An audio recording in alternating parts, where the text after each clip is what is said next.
Mari kita lanjutkan acara hari ini dengan pemateri ketiga, yaitu Dr. Kartika Buanasari, dokter hewan yang akan menjelaskan mengenai nyamuk sebagai hewan coba dalam penelitian biomedis. Dr. Kartika adalah junior scientist di Yayasan Profesor Nidom. Beliau alumnus FKH Unair dan saat ini sedang menempuh S2 Biomedis di Institut Teknologi 10 November. Beberapa penelitian yang Dr. Kartika pernah ikuti yaitu vaksin formulation of pre-pandemic influenza H5N1, effort the collaboration between Professor Nidom Foundation, UNIF Lausanne, and UNIF of Geneva, Swiss. Dan preclinical study of COVID-19 vaccine joint study Bio Farma and PNF. Kepada Dr. Kartika, kami persilahkan untuk menyajikan materi.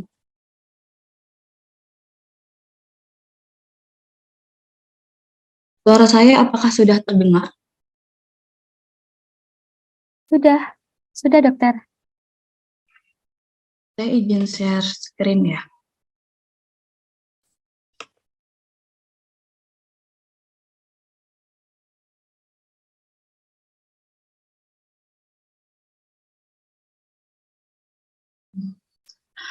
Assalamualaikum warahmatullahi wabarakatuh. Selamat siang bagi para peserta serta penyelenggara dari webinar hari ini.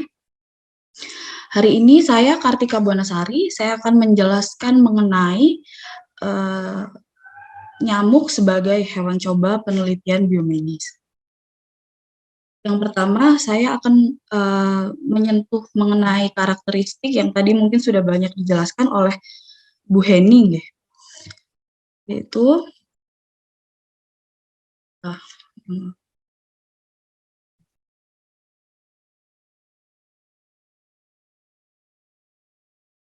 jadi nyamuk ini merupakan insek yang mempunyai bentuk tubuh yang panjang dengan satu pasang sayap dan 3 pasang kaki yang panjang. Tubuh dari nyamuk ini bisa berukuran dari 3 mm hingga 6 mm dan rata-rata mempunyai warna abu-abu gelap hingga hitam. Di bentukan mulut dari nyamuk ini dia berbentuk panjang dan pada adult female pada nyamuk betina bentukan ini disebut dengan proboscis yang dia berguna untuk menusuk kulit dari host dan akan mengambil darah dari host tersebut, bisa berupa manusia maupun hewan. Nah, darah ini digunakan oleh si nyamuk betina ini, diambil protein dan airnya untuk memproduksi telur dari nyamuk ini. Ini merupakan beberapa features dari nyamuk yang seperti yang saya jelaskan tadi. Untuk proboscis ada di bentukan mulut yang panjang tersebut, kemudian ada antena, kemudian ada kaki, 3 pasang kaki, satu pasang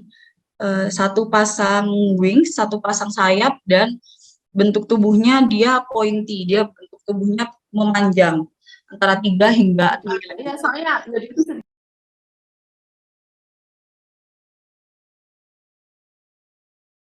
Nah, pada nyamuk betina, ini saliva dari nyamuk tersebut ini dapat tertransfer kepada host yang dia ambil darahnya, dan menyebabkan gatal.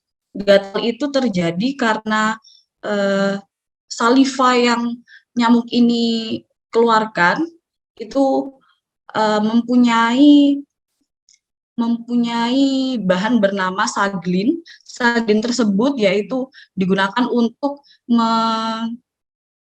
menjaga agar darah yang dihisap oleh nyamuk tersebut tidak clog, jadi dia agar tidak menggumpal begitu.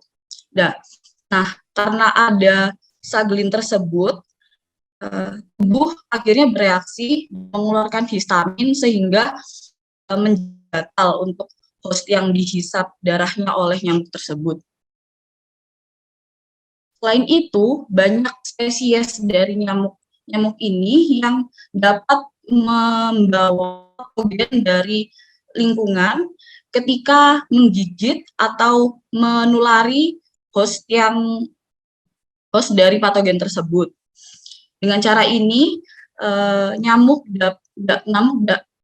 dapat menjadi faktor yang penting untuk penyakit-penyakit parasitik seperti malaria, filariasis, dan arboviral diseases seperti yellow fever, chikungunya, dengue fever, dan Zika, seperti yang sudah dijelaskan oleh kedua pemateri yang tadi pagi.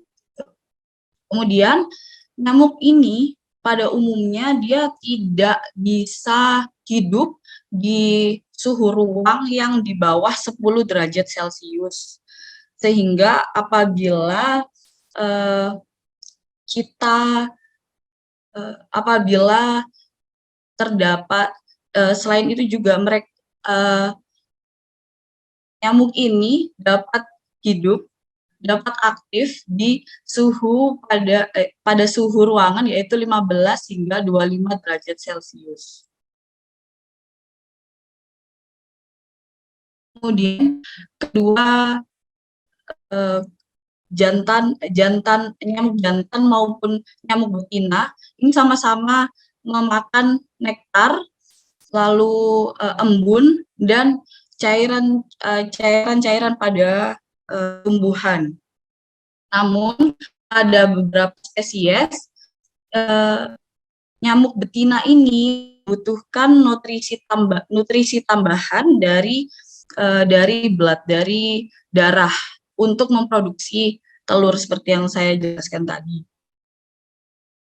Kedua bahan makanan ini, plant materials dan blood, ini sama-sama digunakan sebagai source of energy dalam bentuk gula, dan untuk blood, untuk darah, ini lebih kepada nutrisi yang dicari, seperti lipids, tapi ada important function dari blood meals lainnya, yaitu untuk mengambil protein dari darah tersebut yang penting untuk egg production, produksi telur dari nyamuk.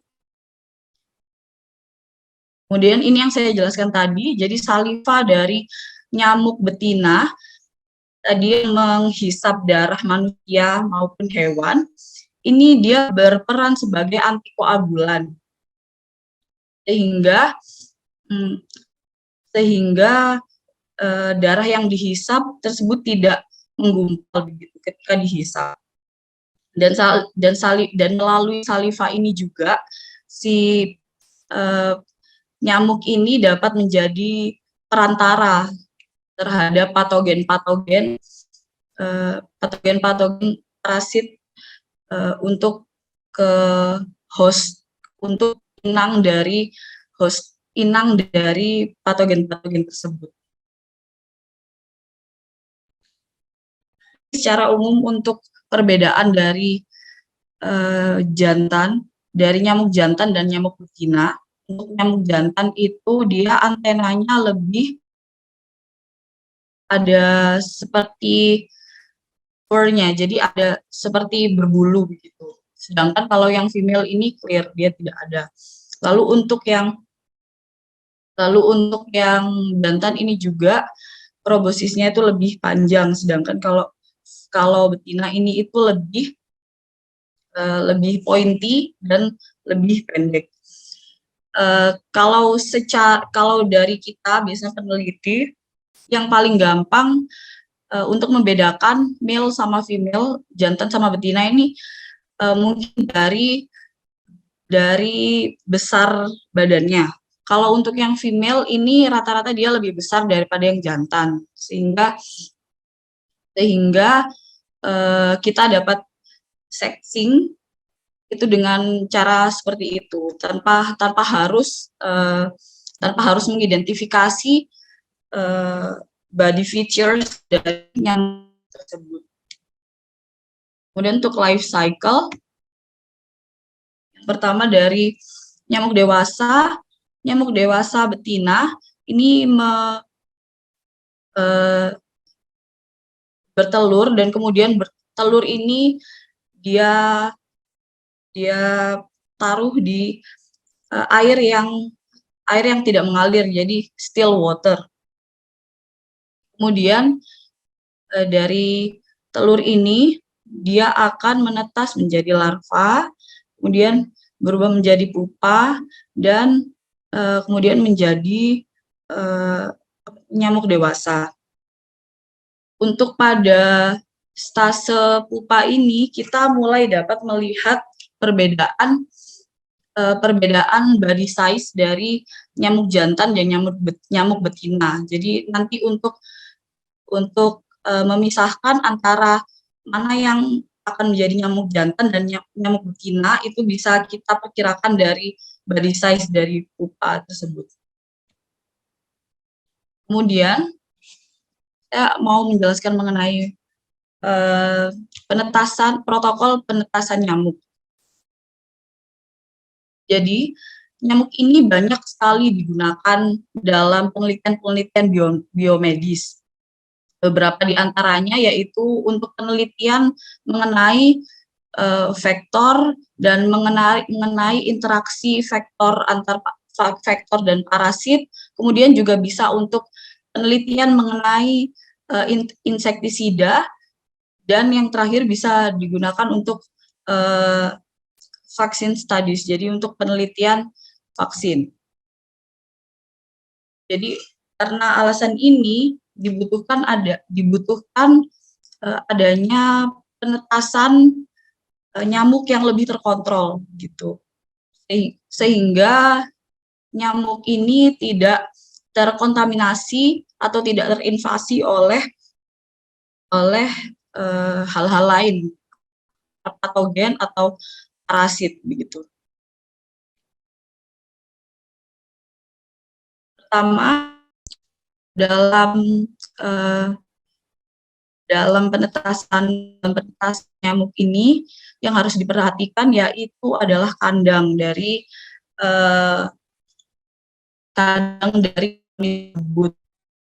kandang yang ideal yaitu berukuran 30 hingga 30 kali 30 kali 30 cm. Dan karena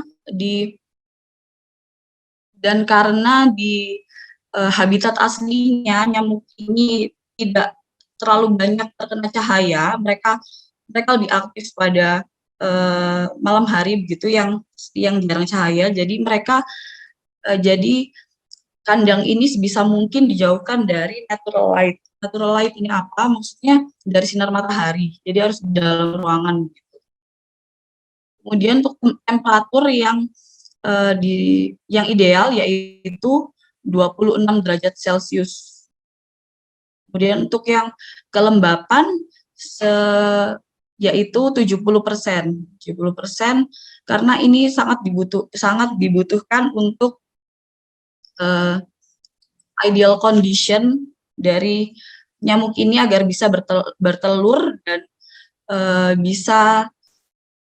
telurnya itu bisa menetas dengan baik gitu.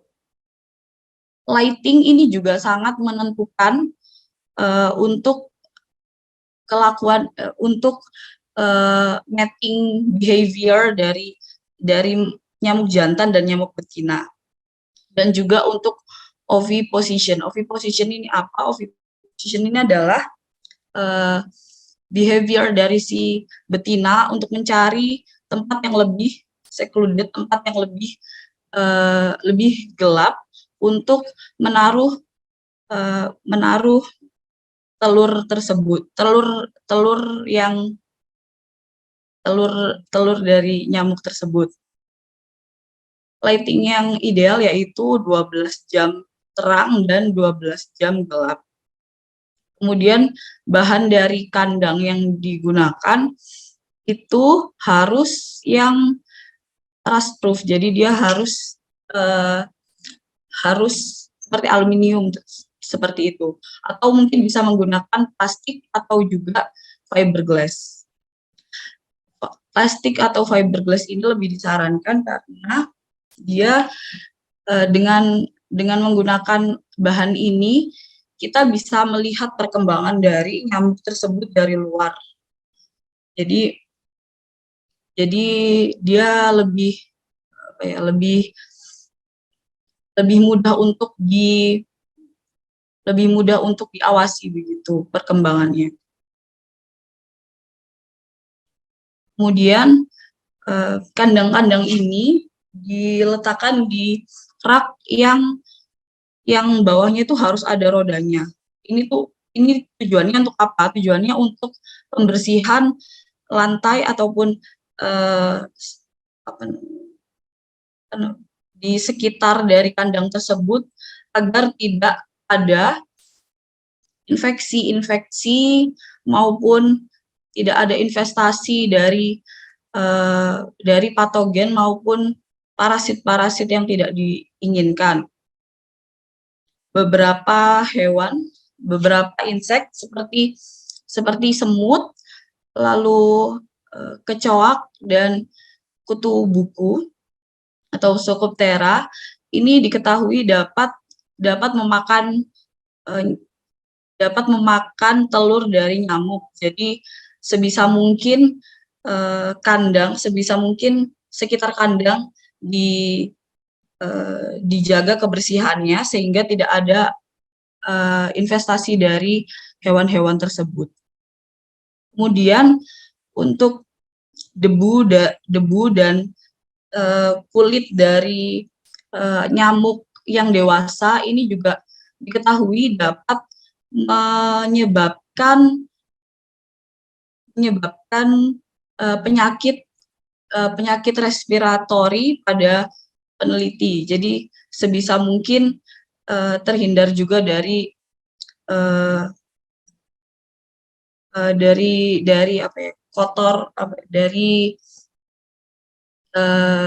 debu maupun dari sisik dari kulit dari nyamuk tersebut.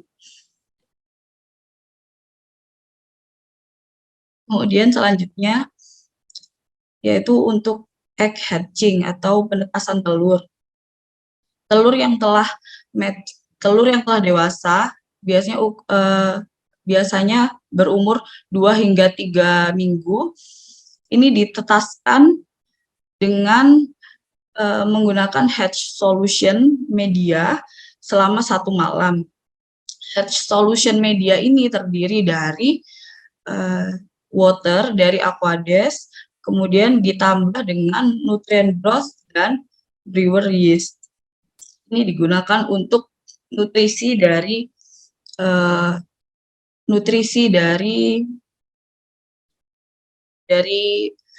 telur tersebut. Telur ini tapi juga dapat ditetaskan menggunakan dengan Aquades yang telah dihangatkan. Jadi Aquades tersebut dipanaskan terlebih dahulu, kemudian didinginkan hingga dia itu hangat, kemudian baru dimasukkan ke dalam kontainer yang telah berisi telur nyamuk ini.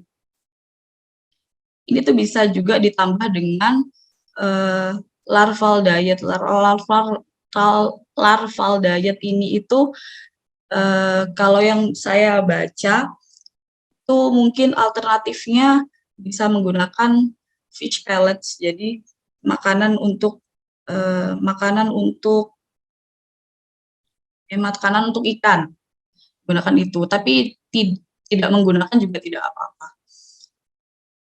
Kemudian kontainer ini harus ditutup rapat-rapat dan sebisa mungkin tidak digerakkan terlalu banyak karena agar menghindari adanya oksigen di dalam kontainer tersebut. Jadi harus deoksigenate dan untuk menghindari adanya produksi oksigen di dalam air untuk dapat menstimulasi penetasan telur yang lebih baik.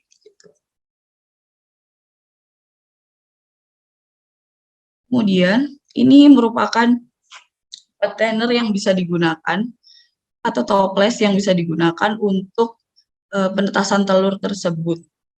Harus diperhatikan jumlah dari telur yang diletakkan di dalam kontainer ini tidak boleh terlalu banyak.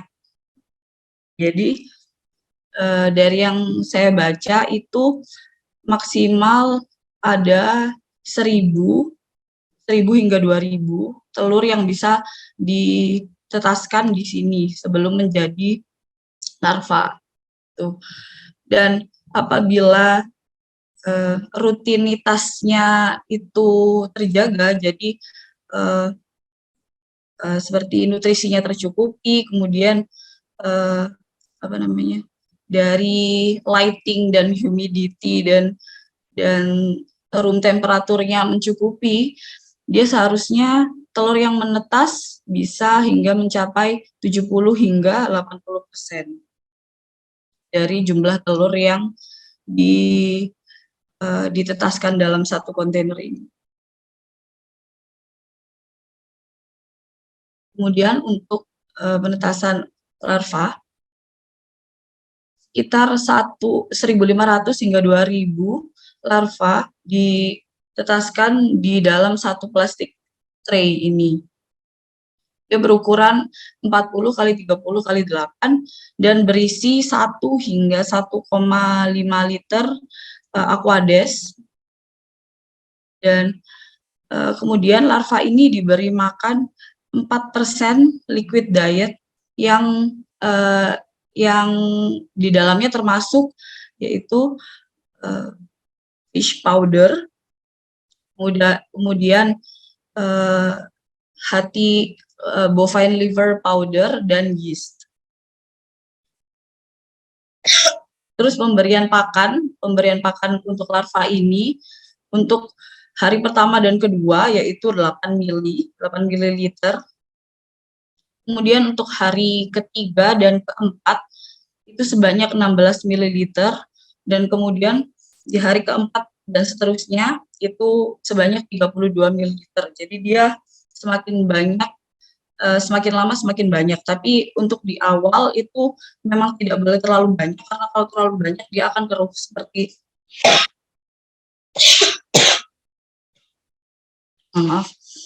Jadi dia apabila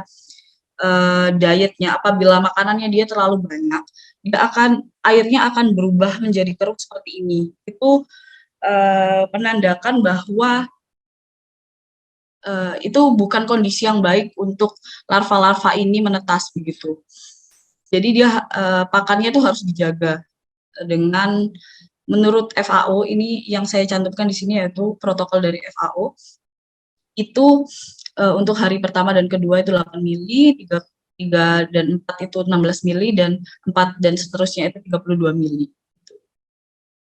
Kemudian tray dari larva ini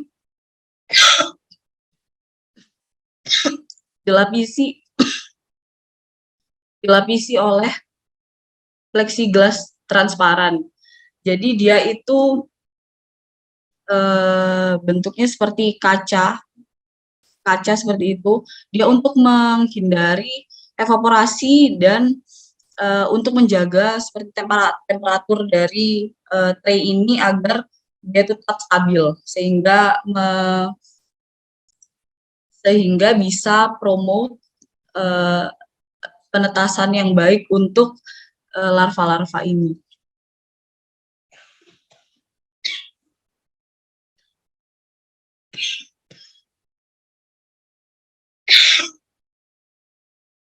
Kemudian selanjutnya untuk pemisahan larva dan pupa.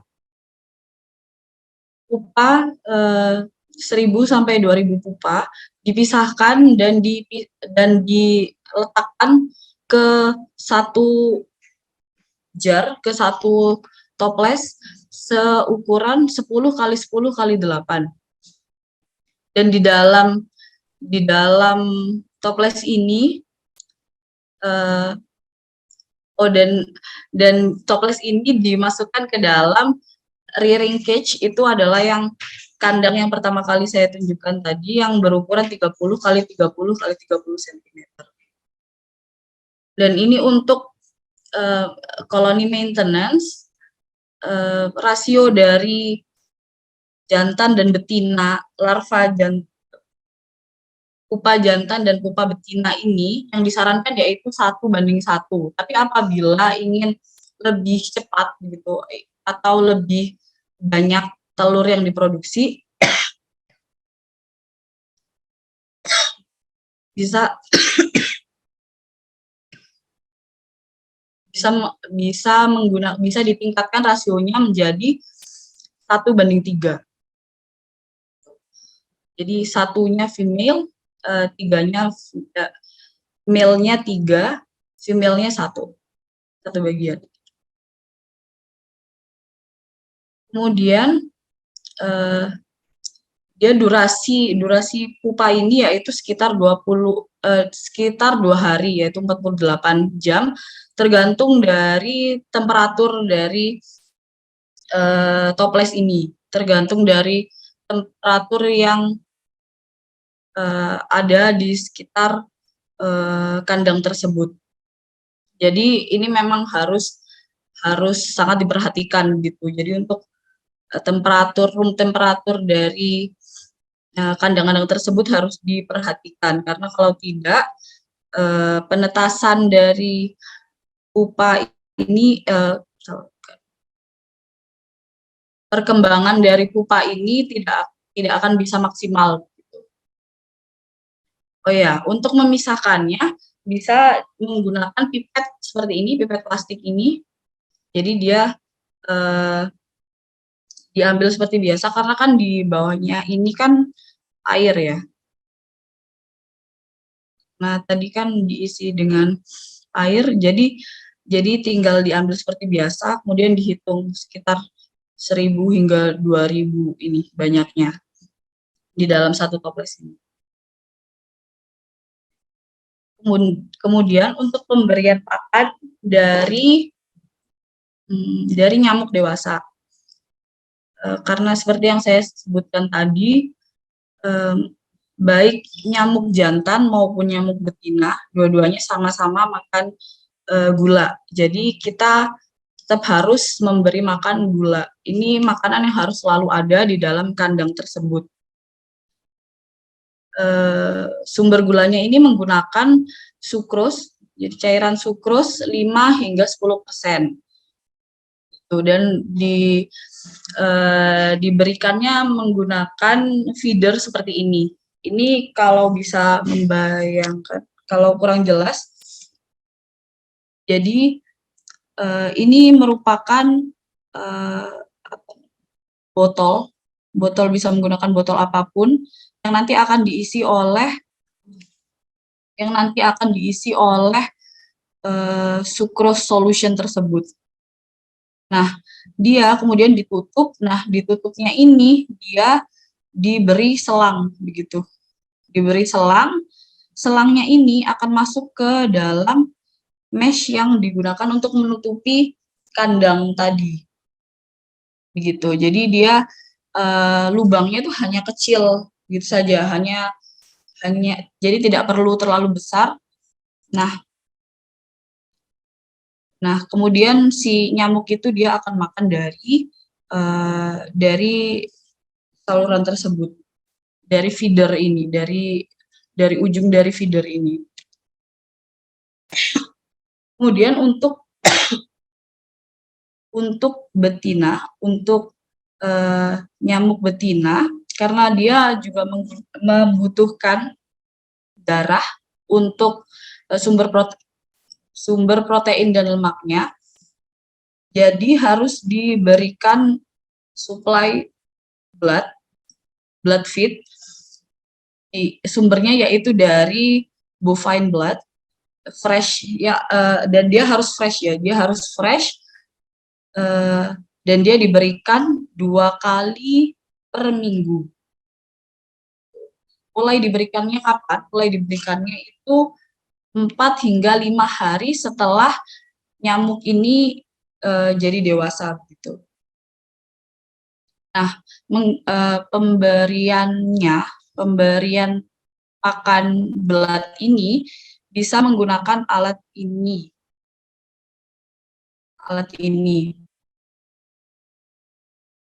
Jadi alat ini namanya membran feeder. Membran feeder, kenapa dinamakan membran feeder? Karena di sini dia itu menggunakan membran di bawah sini.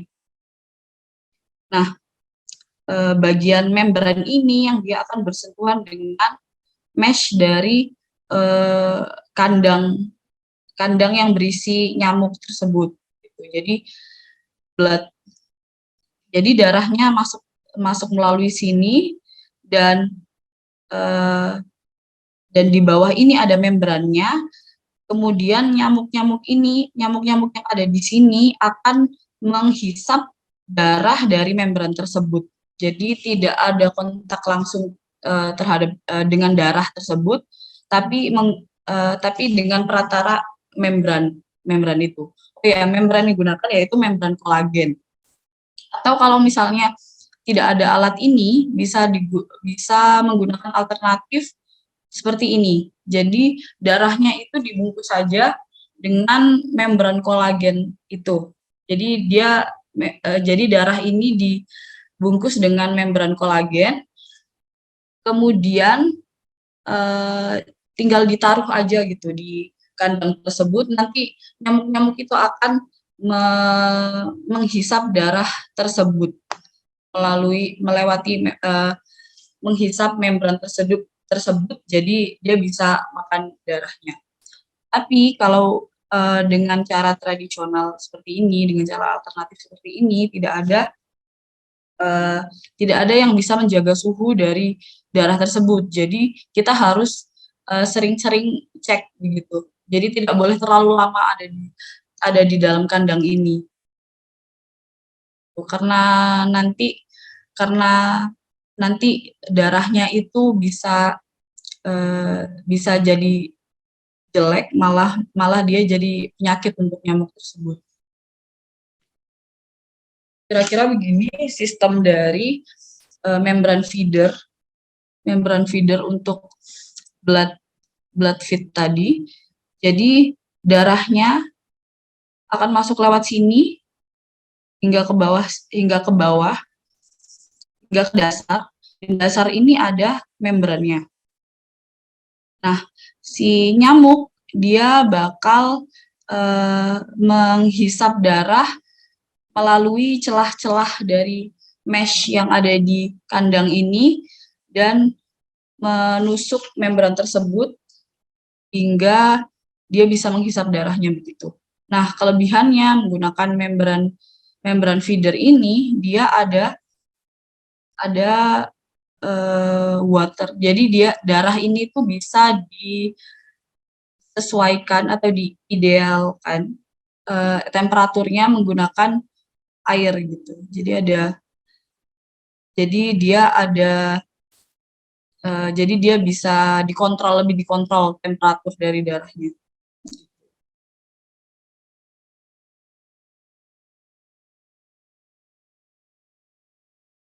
Dan untuk koleksi dari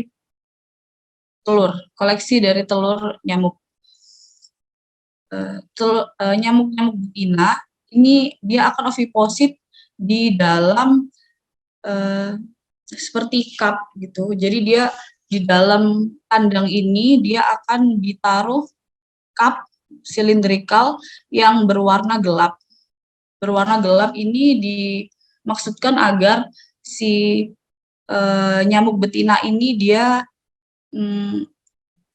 bisa nyaman untuk oviposit di situ karena sesuai dengan habitat aslinya, yaitu dia tidak terlalu terang gitu.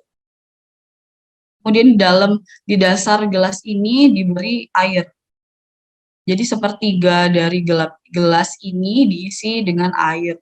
Dan kemudian di atasnya, di bibir-bibirnya itu diberi germination paper. Dan ya ini, oh ya, untuk kenapa warna gelasnya ini harus gelap, sebisa mungkin harus gelap, karena dia bisa dia juga apa ya, untuk nyamuk-nyamuk dewasa yang baru menetas itu dia bisa